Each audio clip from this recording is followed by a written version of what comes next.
I'm Katie, the Content Officer here at Nutritionist Resource. So today I'm joined by Michaella Mazzoni, a registered nutritionist and member of Nutritionist Resource. So today we're going to be talking about a topic that is probably on everybody's lips right now, and that is tiredness, and specifically how you can do certain things you can do at home to help alleviate your tiredness, and how nutrition plays a big part in most people's tiredness. So, Michaela, before we start, I would love it if you could introduce yourself and just tell us a little bit more about what you do. Sure. Well, thanks for having me. So my name is Michaela. I'm a registered nutritional therapist, and I'm certified with BANT. So what I do primarily is working one-to-one with people to help sort of figure out what are the main drivers behind a condition. So in the case of fatigue, which we're going to sort of go through in more detail, that could be driven by lots of different things for a person. So it might be hormonal for some, or it might be pain for others. So trying to really get under the surface with someone and figure out what's really behind the way that they're feeling, and working at that level instead of just sort of short-term solutions. So really trying to get down to the bottom. So we do that, and then working to support that with dietary changes, supplement work, sometimes testing we can do as well, to really do a bit of detective work and figure out what's happening. Great, thank you. So I guess we'll start there. So perhaps you could talk to the difference between tiredness and fatigue, so just so everyone's aware there is a difference, and you might be struggling with one or the other. So yeah, perhaps you could talk to that.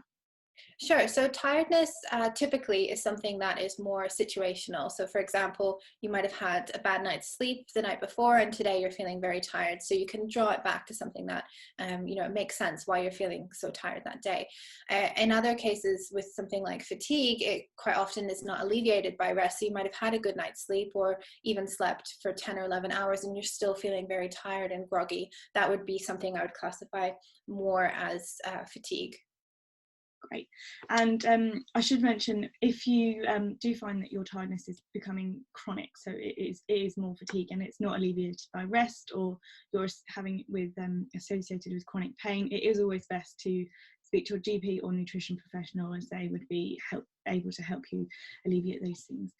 So in terms of tiredness, so are there any foods that we could be eating at the moment to help combat chronic tiredness? Yeah, so something that's really important when it comes to feeling tired is your blood sugar balance. So we only need 1 teaspoon of sugar in our blood, head to toe at one given time. So that's not really that much when you think about it. But a lot of our food has high amounts of sugar. So when you have something that's quite sugary, what happens is your blood sugar goes quite high, and what goes up must come down. So we have that sort of sugar crash about 90 minutes later usually. So sometimes we can feel that, at 11 o'clock in the morning, or 3 or 4 o'clock in the afternoon. So making sure that you're keeping your blood sugar balanced can be really helpful. So it's not to say, no sugar ever, but making sure that if you do have something like, dark chocolate, or you have some fruit, or if you're having even something like toast for breakfast, making sure that you're having a protein or a fat alongside it. So a handful of nuts with your chocolate, or a nut butter on top of your toast would help to sort of combat that.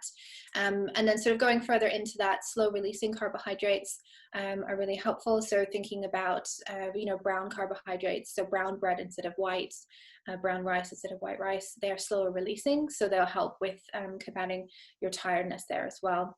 Any foods sort of rich in your B vitamins and magnesium are going to be helpful as well. So really thinking about eating in a broad range of colors is really the easiest way to think about it.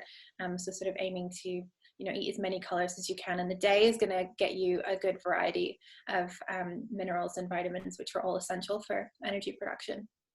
So is there anything specifically we should avoid or notably cut down on, aside from sugar? Well, so sugar is probably, I would say, a number one thing I think for me that I get people to do, unfortunately, might not be Yeah. popular. It's not a no sugar, it's more about thinking about the way that we can go around it. So when you do have it, it doesn't have such a strong impact on the body. So thinking about monitoring how much sugar you're having, and the way that you go about it. So thinking about, like I said, balancing your blood sugar levels when you do have sugar.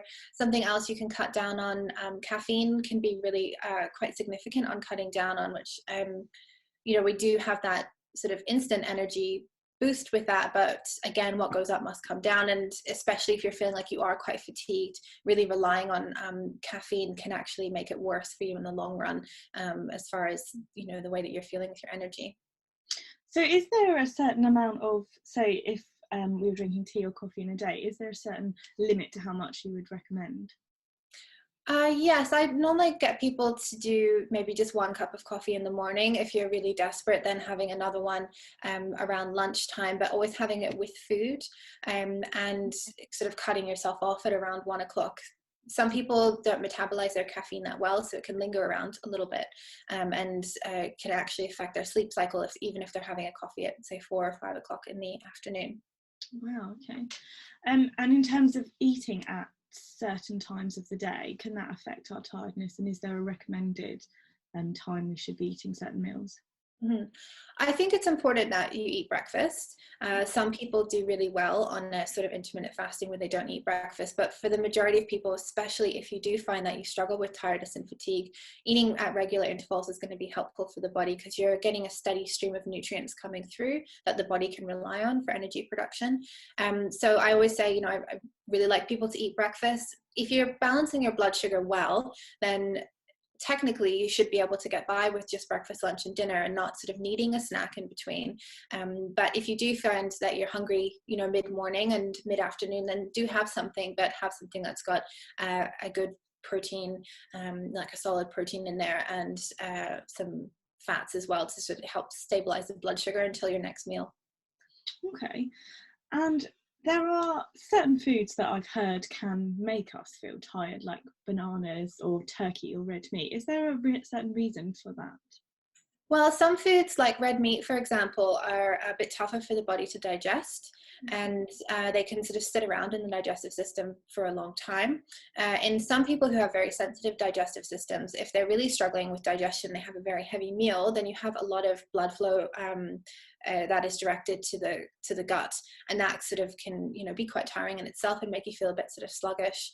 So that can sometimes be the workaround with the situation with red meat, but you can work around that a little bit by focusing on your food when you're digesting it, to really stimulate adequate digestion as much as you can. So you know, chewing your food really thoroughly, and you know, not drinking about 20 minutes beforehand and during eating, and 20 minutes after, can actually be quite helpful because it doesn't dilute your digestive enzymes. So the food that you have there is better able to be digested by your digestive enzymes. Other foods you mentioned there, I've not so much come across it with things like turkey, to be honest, more so with red meat. But in some people who are sensitive to proteins, they may not be able to be, they might not break down their proteins that well. So that might be kind of contributing to that whole thing. If they're having red meat or turkey or eggs, anything sort of higher in protein might be a bit trickier for them. But again, drawing it back and working on the digestive enzyme support will usually help with that.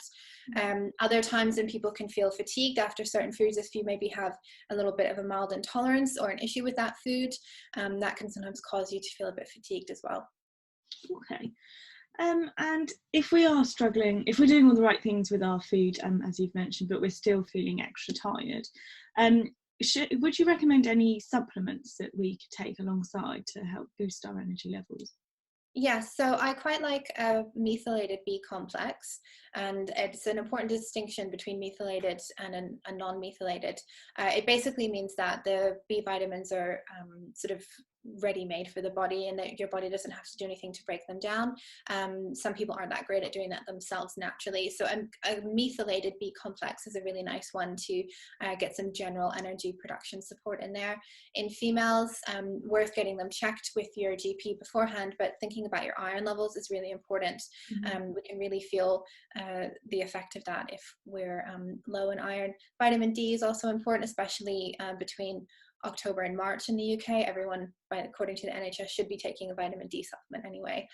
So a methylated B complex, iron if you're female and you've had your iron levels checked, and a vitamin D. Perfect, thank you.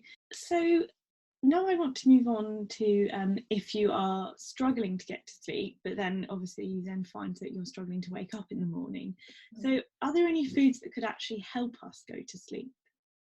Yes, so carbohydrates actually are quite a nice one to have in the evening, especially if you're struggling with your sleep. So again, thinking about the slower releasing carbohydrates, so you could have a meal with brown rice, for example, or just before bed you could have, if you're really struggling with your sleep, you could have some milled like oat cakes with a little bit of nut butter on it to really get some of that nice, helps with serotonin production, which eventually turns into melatonin, which is a sleep hormone. There's been some instances where people wake up in the night because of their blood sugar regulation isn't that great. So again, if you are having something with carbohydrate, having protein or fat alongside it. So if you were having the oat cakes before bed, you could have some nut butter on the top, peanut butter, almond butter, something like that. And that should help the body with producing your nice sleep hormones, but also keeping your blood sugar regulated, which is particularly important if you find that you wake up about an hour and a half or 3 hours after you go to sleep. That is a good indicator that there might be a bit of support needed with the blood sugar balance. Okay. And how does hydration affect our tiredness levels? Sure. So over 70% of your brain is actually water. So if you're not drinking enough and you're dehydrated, then the brain, as strange as it is to think about it, actually does get smaller, it constricts, and that can make us I know it's a bit weird to think about, so it can make you feel a bit unwell. Obviously, if you're having a headache, the good thing is as soon as you're hydrated, it does go back to its irregular size. So just the fact of having a headache in itself can be very make you feel very tired. But if you're dehydrated, your blood pressure drops, and then you have less blood flow to the brain as well, so that can make you feel really fatigued. So trying to keep on top of your water, about 2 liters throughout the day is a good goal to have. If you find that you struggle with drinking water on its own because you think it's boring or you're not kind of in the habit, herbal tea counts, and you can get these great water bottles from lots of different places online, which have a sort of timestamp on them. So by 9 o'clock, drink this much and that kind of thing. And then you flip it over and it's got the other side. So that can help to get you into the practice of drinking a bit more water throughout the day, which should hopefully help with your tiredness. Can drinking too much make you feel tired, as in drinking too much water? Well, it is possible to have too much of a good thing, especially if you are drinking a lot of water in a short period of time, which is why I said, doing your 2 liters throughout the day.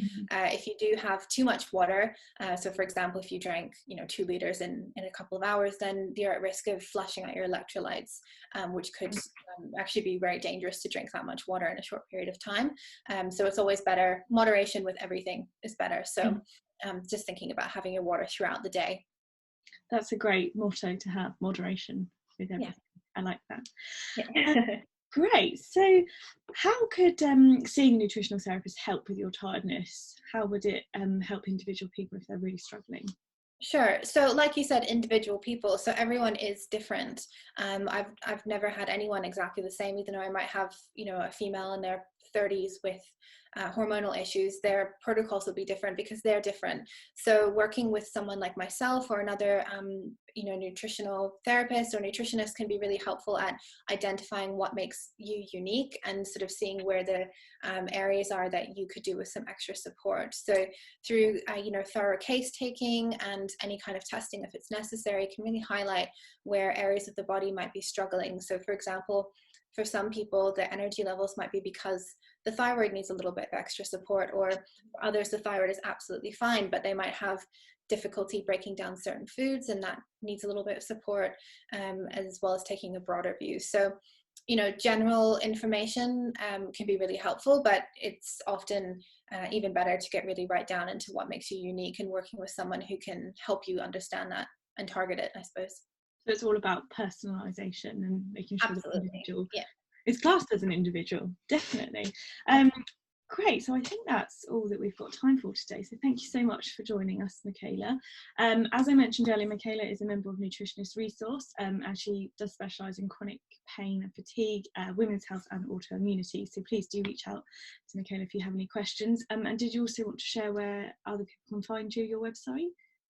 Yes, so as well as Nutritionist Resource, you can contact me directly through my website, which is michaellamazzoni.com, and I'm also on Instagram and Facebook under Michaella Mazzoni Nutrition. Brilliant. Well, thank you so much for your time. It was great to talk to you. Thank you for having me.